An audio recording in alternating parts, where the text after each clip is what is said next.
Okay, so today we're going to be talking about discovering derivatives.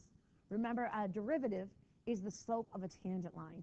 It is the instantaneous rate of change. It's your speed at that moment instead of it over an average or over a course of time. We used the illustration before about taking a trip to Syracuse or taking a trip to Watertown, for example. And if we were to say, all right, we started at 12 o'clock and 2 hours later we got to Syracuse, and let's say it's 72 miles an hour, we would simply take the 72 and we would divide it by 2 to determine that we drove an average of 36 miles an hour. Now, of course, that sounds incredibly slow, but does that mean that we traveled 36 miles an hour the entire time? Absolutely not. That means that sometimes we were traveling more than that, and at other times we were either stopped or traveling less. Maybe we had to make a stop in Watertown, or maybe, whatever the case may be. But the bottom line is your average speed would have been 36. But your instantaneous speed, that does not mean that you actually traveled 36 every single minute and second of your trip. And so we learned that there are ways that we can determine what your speed is at that moment, despite the fact that we might only know over an interval of time. And we use that by dealing with the equation. And if you recall from last chapter, we dealt with limits with this. And so I want you to see the pattern of what's going on here. And so I'm going to use this slide here that you have in front of you about discovering derivatives. And we're going to do it very simply. I'm going to use the X method as opposed to the H, just because it's a little easier to see what's going on. So we have the limit in this first case as x approaches -3. And again, that would be f of x, or x squared, minus f of -3, which is 9, over x minus a -3. So I have x squared minus 9 over x plus 3. And yes, of course, the limit, sorry, I didn't leave room for that, as x approaches 3, or -3. Oop. And so to solve this, we would factor. And notice that the x plus 3's cancel. When I plug -3 inside that limit, because what I have now is the limit as x approaches -3 of x minus 3. When I plug the -3 in there, I get -6. Interesting. All right, so that was A. Let's do B. For B, we're going to do the limit as x approaches -2. And so I would have x squared minus 4 over x minus a -2. Again, factor that, x plus 2, x minus 2. And what do you notice? Good.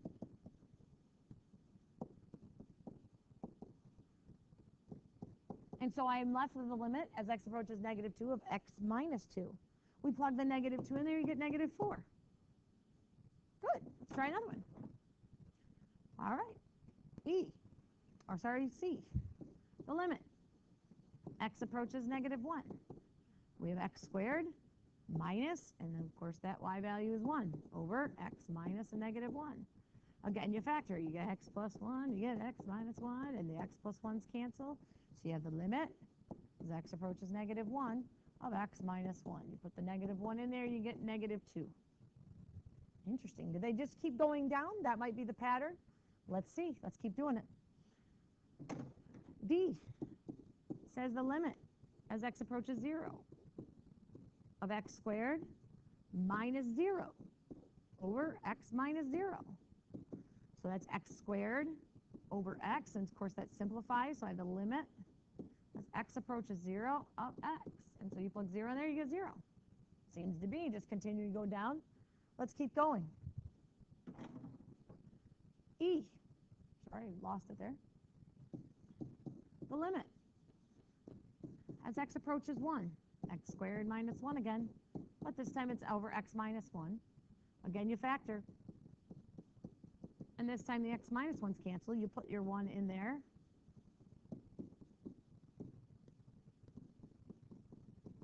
And you get 2. It's not going down to -2, or it's continuing in a particular pattern. And if I was to keep going, maybe you already have a guess. In fact, I'd encourage you at this point to come up with a guess. What do you think the limit as x approaches 2 is going to be?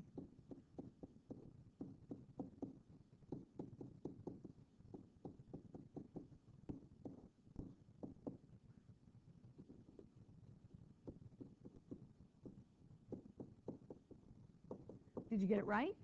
Did you get 4? I hope so. What do you think is happening to this? And if that's the case, if your pattern is correct, is that something I can use for this? Well, let me just finish this, and I'll do G,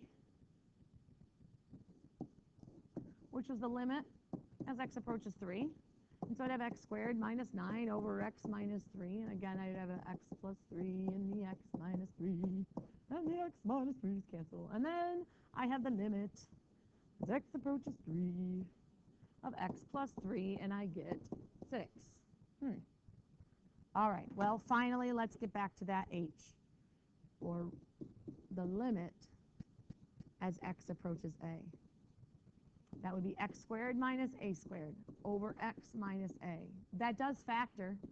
I'll write it all out over here so you can see it. That is x plus a and x minus a. And the x minus a's do cancel. So then when I plug a in there, I have a plus a, which is 2a. Now, is there a way that I could somehow link that to my equation that's up here of x squared? If my equation is y equals x squared, and I find that the derivative is 2a as the limit of x approaches a, what does that mean? What would that mean if I asked you, what is the derivative of, let's say, 525? Does that mean that I would need to actually keep going up in this incremental value?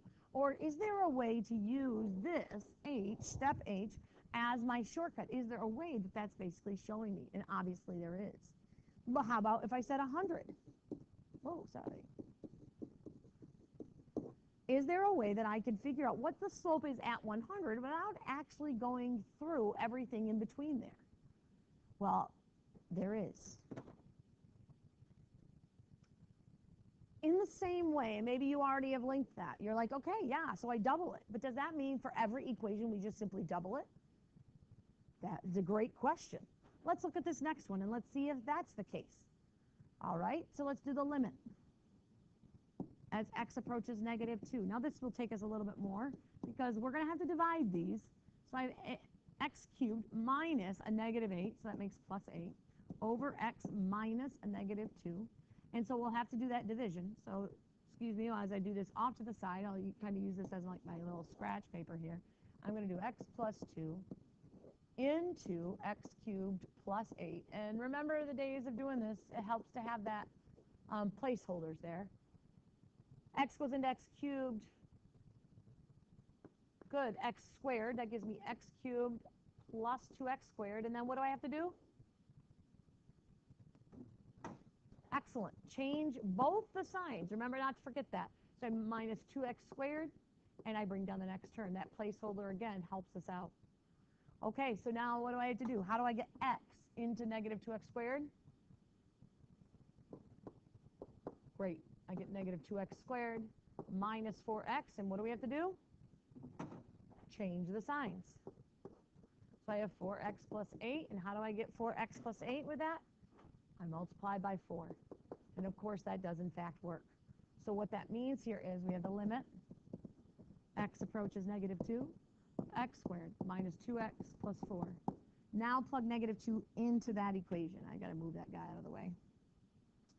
And so I have negative 2 squared minus 2 times negative 2 plus 4.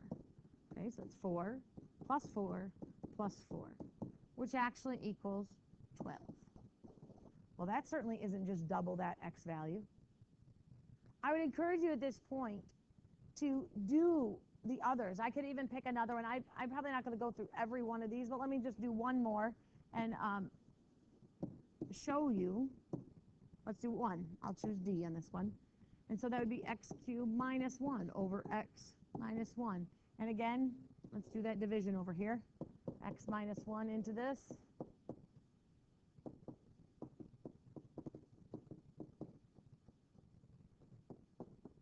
I'm just going to do this silently to myself and certainly allow you to do this on your own.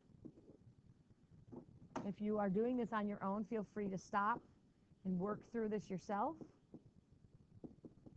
And then start this back up, and then hopefully we will have occurring answers.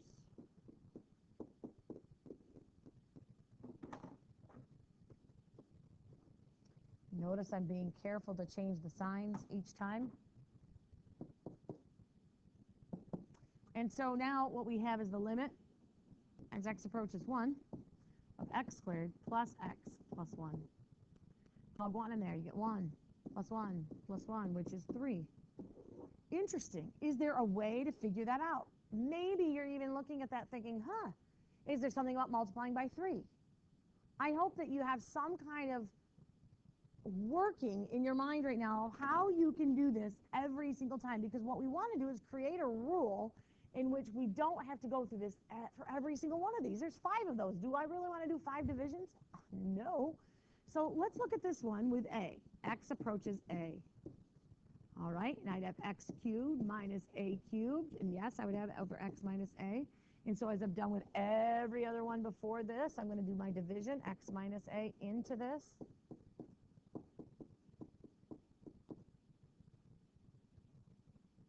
I might even, in this case, not worry about those extra terms in the middle.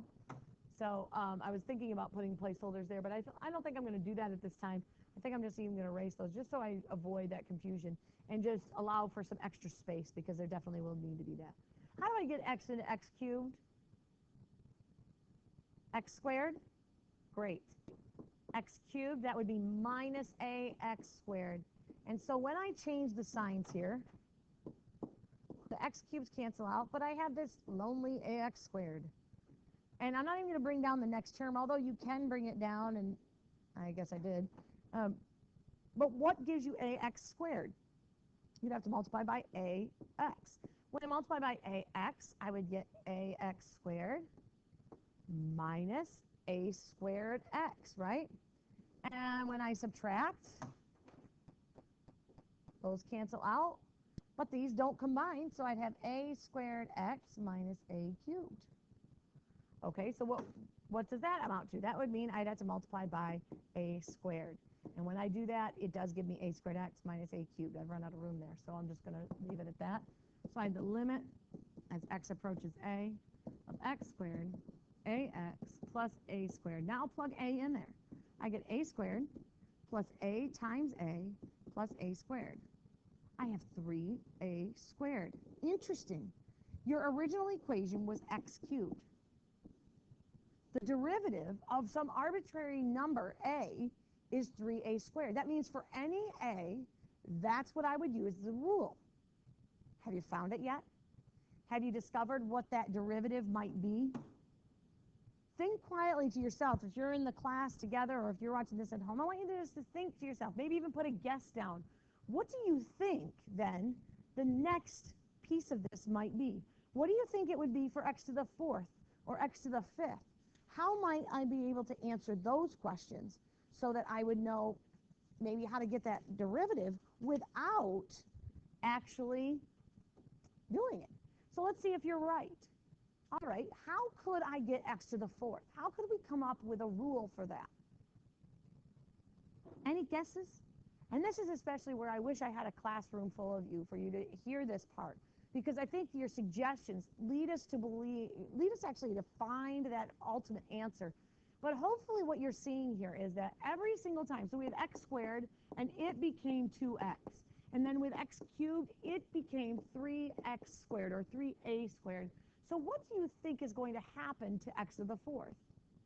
It becomes 4x cubed. Were you right? How about the next one? X to the 6th?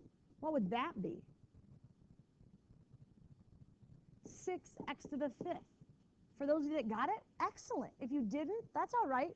See if you can figure out this one, because this is, again, slightly different. What do you see is happening every single time? What I want you to see here is, I want you to notice that what's happening is the power itself is dropping down in front, and then it goes down by 1. So this becomes 6, it goes down in front, and then goes down by 1. So 6 minus 1 is 5, so it's 6x to the 5th. So what would happen in this case? The 2 would drop down in front. Any guesses as to what it would do to that 3? I hope you said multiply, because that's exactly correct. It would be 6x, and we would subtract 1 from that 2 to get 6x to the 1st, and that would be your answer. Well, how about this? That kind of looks funky. Must be the type just kind of got funny here. That should say x squared plus 3x. So similar to what we've already done, let's just see. The 2 would drop down in front, so it would be 2x, and that would go down a power, so it's 2x to the first, plus, now how about something like this, 3x? What is the exponent here? The exponent that you see there, or rather don't see, is 1. And so that 1 would drop down in front, making it 1 times 3. And then it would subtract 1, meaning x to the 0. And what's x to the 0? That equals 1. And so 3 times 1 is 3. You'll notice that what happens is when it's just 3x or 4x or 5x, it's just that coefficient in front. Let's try another one. X squared. Again, you'll see that happens a lot. We're going to take that down in front. That'll be 2x minus 7. Again, that's just that constant in front. How about this minus 8? What's the exponent now? Well, it's actually x to the 0. So when I put this down in front, 0 times 8 is 0. Any constant goes away. Interesting, huh? And that is the shortcut to derivatives. As you look through these, the rule is this. X to any power, I'll call it n, becomes nx. So we drop this down in front, and it becomes n times x, and then we subtract 1 from that power. And that is the fast way of how to do derivatives. Now, as you approach your assignment tonight, I want you to make an attempt, even on these longer ones, to see what would happen to them. And tomorrow, we'll work further on how to do these derivatives and hopefully practice some of them on the board. Good luck.